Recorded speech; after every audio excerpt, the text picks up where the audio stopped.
Hi Highlanders, it's Love Island season! I recently discovered Love Island because of Olandria and Nick. Open your eyes. See? Ain't this so pretty?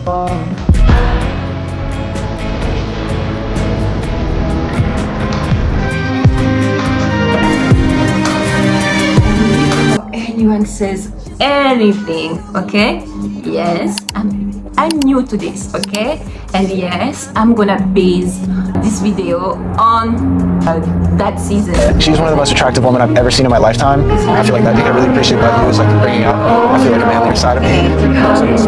She's like, oh my god, my queen. I've been missing you this whole time. I'm truly like happy to even get to know you and be in your presence. Yeah. So thank you for giving me a piece of like, for me, it's about taking care of her to the best of my ability. You just like make me happy. So I always want you to know that I really do appreciate you, your loyalty, and your sensitive side. And I call you my hard-boiled egg.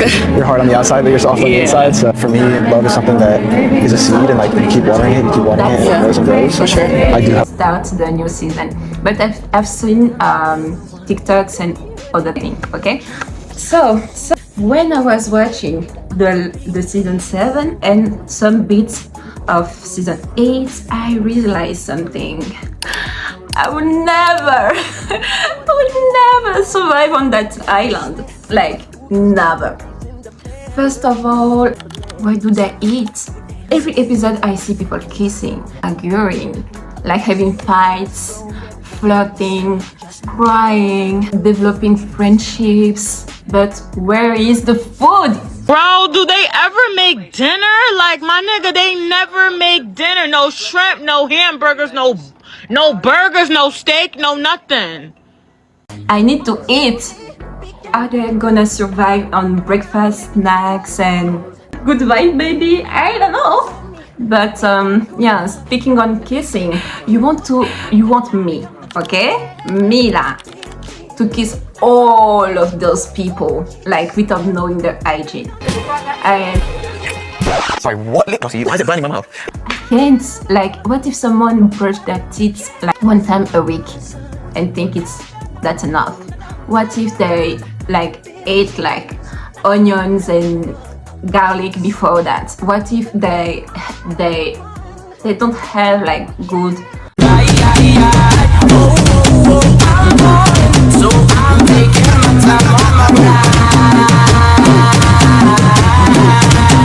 hygiene in their mouth? I don't know. So nah, absolutely not. I'm not gonna kiss all those people. Another thing I keep wondering about is consent, because we saw it happen last year with 404. I need 3 seconds. I'm done. 3, 2. Oh my god, bro. Oh my god.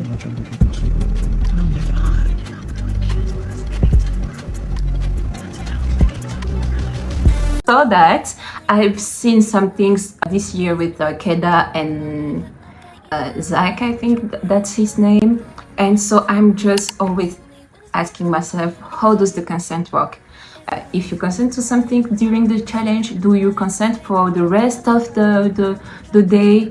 If you give your consent to one person, is he entitled to come after the game? If someone don't want to do something, is he covers? No, we're not doing anything.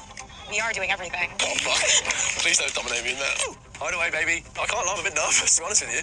I'm more nervous how excited Kader is. Like, what the hell is she going to do to me in there? This might be an unpopular opinion, but I'm a therapist analyzing Love Island clips, and something about Zach and Kata going to the hideaway is just rubbing me the wrong way. A big part of this episode centered around the fact that Zach was telling Kata he wasn't ready for that level of intimacy, which Kata then reiterated to the girls in Glam, and yet they still get voted in. Just from his verbal and nonverbal cues and body language, it does seem like he's a bit uncomfortable going into the hideaway, but has to put a smile on his face because he's going to the hideaway. And I just wonder how the situation might have been perceived differently if it was the girl expressing even slight hesitation and not the guy. If we are in the middle of a challenge and suddenly I'm like, actually, I don't feel like I'm gonna do it anymore because, you know, I'm just a girl. Okay, can we stop? Or is it like those subscriptions that give you like a free trial, and then when you want to cancel it, it feels like you're going to escape like Alcatraz or a maximum security prison. How does it work?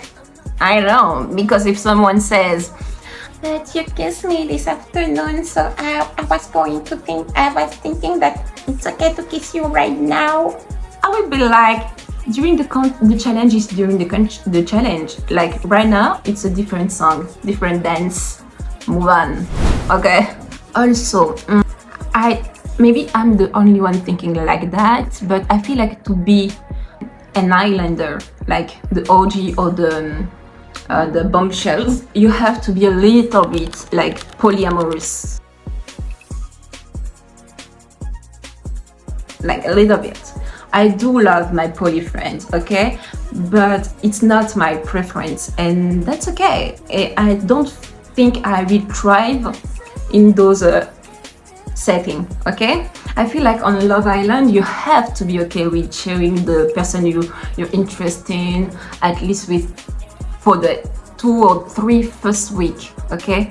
And I don't share. I am an only child in spirit. For everybody, then you're not for me. I'm an only child, so I'm selfish. Plus, why would I want to be in a triangle or a square when I don't even like geometry? I don't. Well, my star is saying another story, but I don't really like geometry, okay?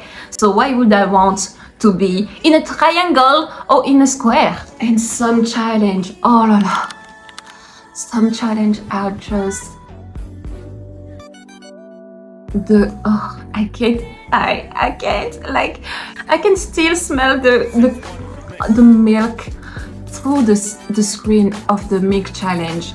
Like, I was watching that and I was like, what was the thought process for the crew member that came up with the idea? Et guys, je struggle de ouf. Parce que déjà j'ai décidé de parler anglais et essayer de faire ma ricain, ok? En plus j'ai décidé de mettre un grills. Sauf que le truc qu'on vous dit pas quand vous avez des grills, c'est que tu zozotes, ok?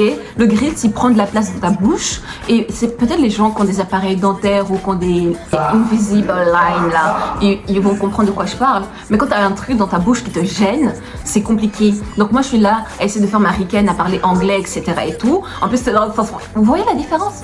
Because when I speak English, I have to go like this and be careful not to speak, to put my tongue on my teeth. Ok?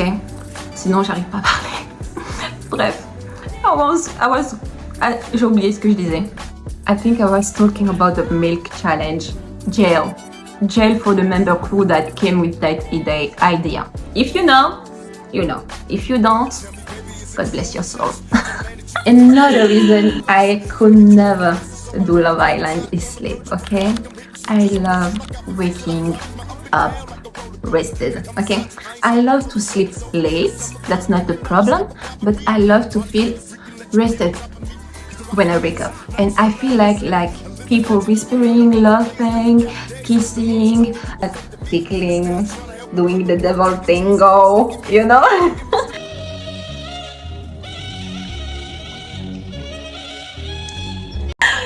All night, I won't be able to rest. Okay, I won't be. So, yeah. And also, I was wondering, what do people do all day? Like, I've never seen anyone with a book, with I don't know, something to listen to music, puzzles, painting, anything.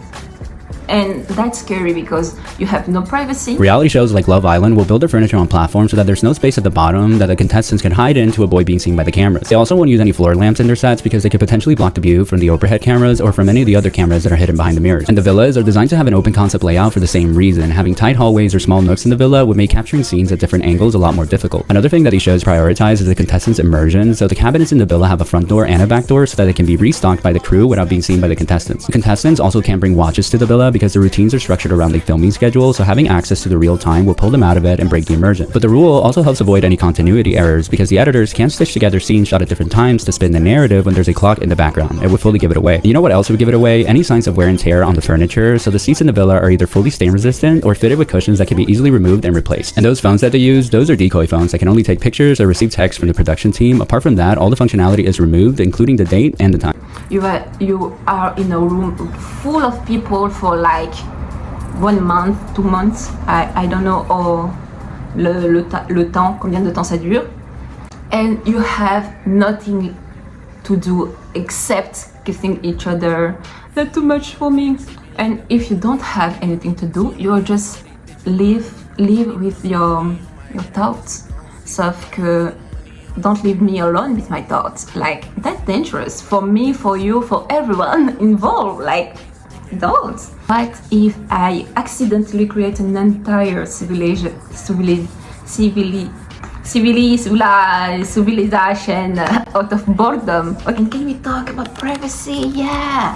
I cannot sleep in a room with that many people. I need my own space, my own bed. They all sleep in a room together. So the couples sleep in a bed together, obviously, and they all sleep in a line.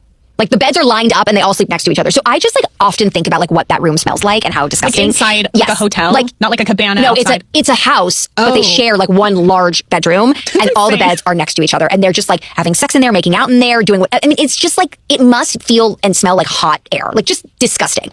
The boys have like a very small bathroom that they share. There's like one shower. There's essentially like no privacy. My own corner where nobody asks me, so, where's your head at?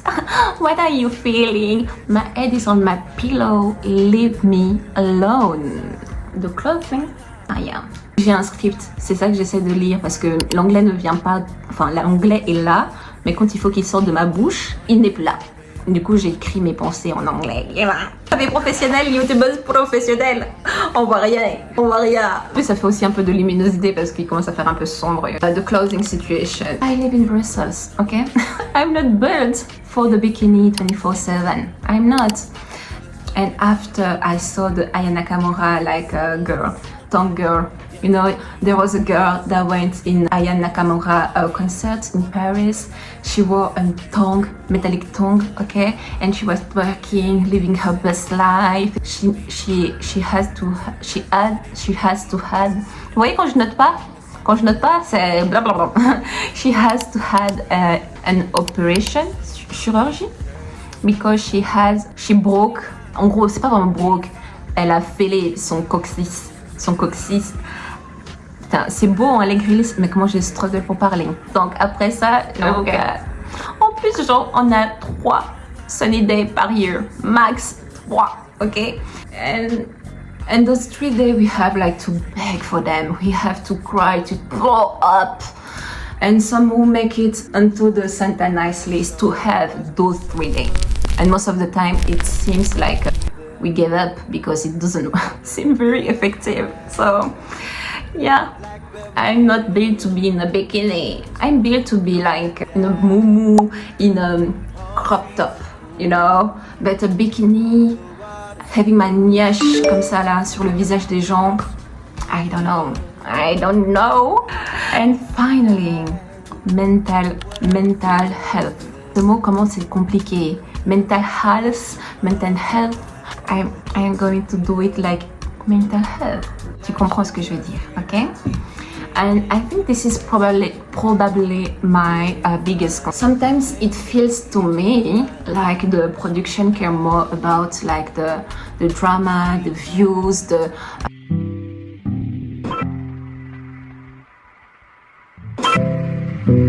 I'm sure we're taller in another dimension.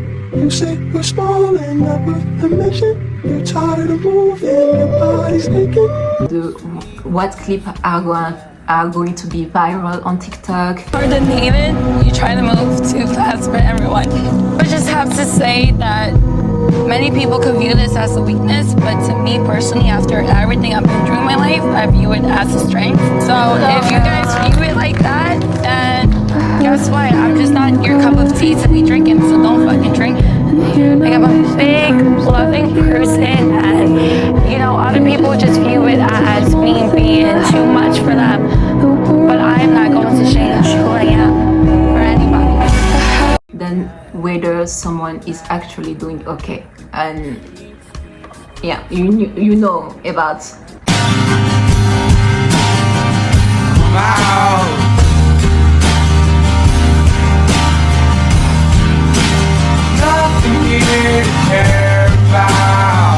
last season, this season also, but I can only talk about those two, so you know what I'm talking about.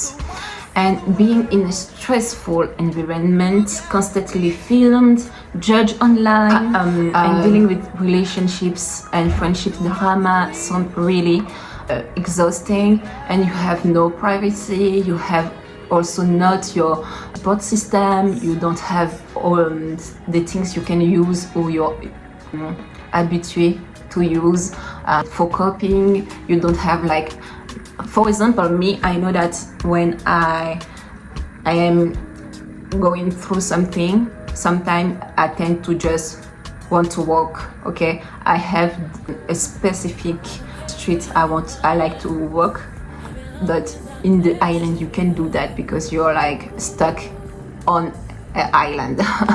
I also have like the things I like to listen, the music I like to listen to decompresser, but on the island I'm not sure they have music.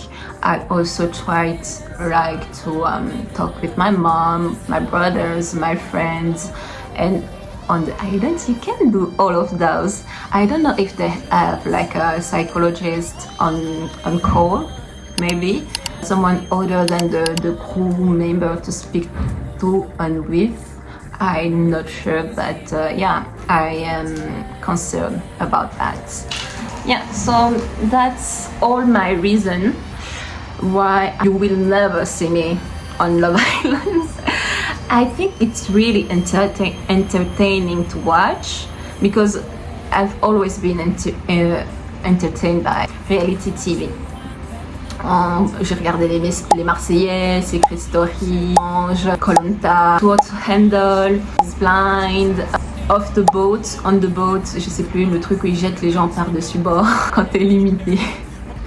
So I really like to watch that because I feel like it's like a zoom on what most of us live. I know that Love Island was not trying to create a controlled sociological experiment of how the genders will behave in a matriarchal versus a patriarchal society when they created Casa Amor and the villa, but they did exactly that. So I'm going to talk to you guys about it. So the currency in these villas is to stay in the villa, and each gender coming in has to cater to the opposite gender. So meaning that in one house the men have the power, in the other house the women have the power. We see in the patriarchal house, the women have to perform acts of sex almost immediately. They have to twerk on them, kiss on them. We see that in the very first challenge. The very first challenge for the women was simply having a conversation, having a big party and everyone talking together. No one has to twerk on anybody right off the bat. The men have to cook the women breakfast, have conversations with them. We see at least 2 women say they don't even want to kiss any men. So we see in a matriarchal house, even though the women have the decision-making power, the men do not have to degrade themselves like the women would have to do in a patriarchal house when the men have the power. The men simply have to care for the women in order to gain the women's favor. So already a matriarchal house is much more beneficial to both genders.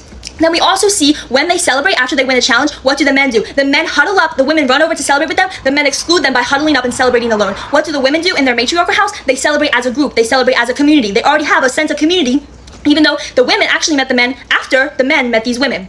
So we see that in a patriarchal society, even though both genders contribute equally to the success, only the men celebrate together. That means only the men are reaping these rewards. In a matriarchal society, both genders contribute equally, both genders celebrate equally. We see a higher sense of community. And whenever people say to you, isn't a matriarchy just men being lesser than women? Show them these clips from Love Island. Show them Casa Amor versus the villa in Love Island and tell them no. Because in the villa, the men are already benefiting way more than the women are in Casa Amor. And that's all until every day, okay? What most of us expérimente, je le dis en français. Maybe c'est la même chose en anglais. I don't know.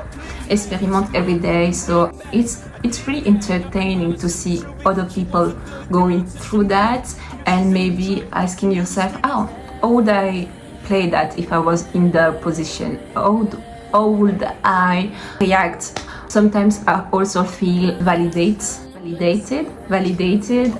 The way that the girls behaved last night, that's sisterhood. That's real friendship. That's real feminism. They put all of their issues that they've had with each other to the side and said, oh, we have a bigger problem. We have a bigger fish to fry right now. We need to get on these fucking men. And they all stood together as a group and fought for each other. Even Jen was talking shit. And I'm not kidding when I talk about how the behavior that we saw exhibited last night is how we truly beat misogyny. And I'm so pissed off that girl TT could not shut the fuck up and mind her fucking business because all the girls were attacking Casey justifiably and she distracted them by making it about her, making them argue with her instead. And then Casey started smirking when they started yelling at her and took the heat off him because that's how misogyny works. Misogyny distracts women by making them feel like they need to argue with each other instead of arguing with the real fucking enemy, which is him. And that was why no matter what happened, I truly couldn't get 100% behind all the girls from last season. I just couldn't. I couldn't. Like, I'm sorry. Like, and mind you, they spent all season saying girls, and they all behaved terribly towards each other all fucking season long. When it mattered, they were male centered. Like when Ace, Zach, and I forgot who the third person was, stood up there and yelled at Anaya to the point that she started crying, and not a single girl stepped in to say a single fucking thing. Actually, if anything, Shelly sat next to Ace silent. That was the moment that Shelly lost me. No matter what she does, she'll never get me back. She'll never get me back. Like, I was like, oh, I don't fuck with you. Like I would never, never ever in my fucking life ever. This girl would be my worst, my mortal enemy. She would be my mortal enemy. And Amanda's not gonna sit next to me and scream at her to the point where she's crying, and I'm not gonna say anything. I will cuss him the fuck out. I will put hands on him. Why the fuck would you be talking to a woman like that? Are you fucking stupid? And mind you, a man who's supposed to be sleeping in my bed, I don't fucking think so. Get the fuck out of here. I would have asked for a recoupling right then and there. Right then and there. I would turn to the cameras. Hey, I want to be single. I'm not in a fucking couple with him anymore. Don't put him in my fucking bed. Why would you ever be talking to a woman like that? And then after all was done, I just still went back to me like, fuck that bitch. I don't fucking like her. Fuck her. What the fuck? No, like that was the exact moment for me last season where I looked at Shelly and I was like, oh, you're a nasty piece of work. Oh, and then she continued to prove me right for a year. But watching the girls last night go to war for each other, 10 toes down, taking turns just whacking them, I said, I'm at home. Now these are my fucking girls. Like, sorry, this is my family. Like, I don't get it. The way that the girls behave. Going through something that look like that on TV and have this almost the same reaction that I had, I like, yeah, I was right. I don't think I will be staying too long on that island. I think I can go on the island maybe like for 1 week, you know, just to have the experience, you know, to try to see the hideaway, to the speakeasy, the photo booth, all of those things, you know. But I won't kiss anyone because I don't want to have your saliva in my mouth. I don't know you. Like, hi, my name is, your name is, let's talk before, you know. Oh no. But it's gonna be fun, I think, like having to dress pretty, you know, having to have those girl time, you know, where they're in the dressing room, doing the hair, the makeup, everything like that. And after that, having like, you know, to pay the bills. I don't know if they paid for that, but I'm not thinking about the bills, not thinking about I have to cook when I go back from work, you know, just focusing on being present. I think that would be fun. Like for me, that would be fun for 1 week. More than that, maybe I would be crashing out, or I would be like my corner, like eating chips or like doing puzzles because I discovered Sudoku, okay, and that changed my life. So I think I will be eliminated like week 1 for doing Sudoku, like under my bed or in the shower, something like that. And you, would you go on Love Island? Why or why not? And tell me more. Comment if you're watching this season. Who is your favorite? Get to like, comment, and share to your grandmas and your best friends. Peace out.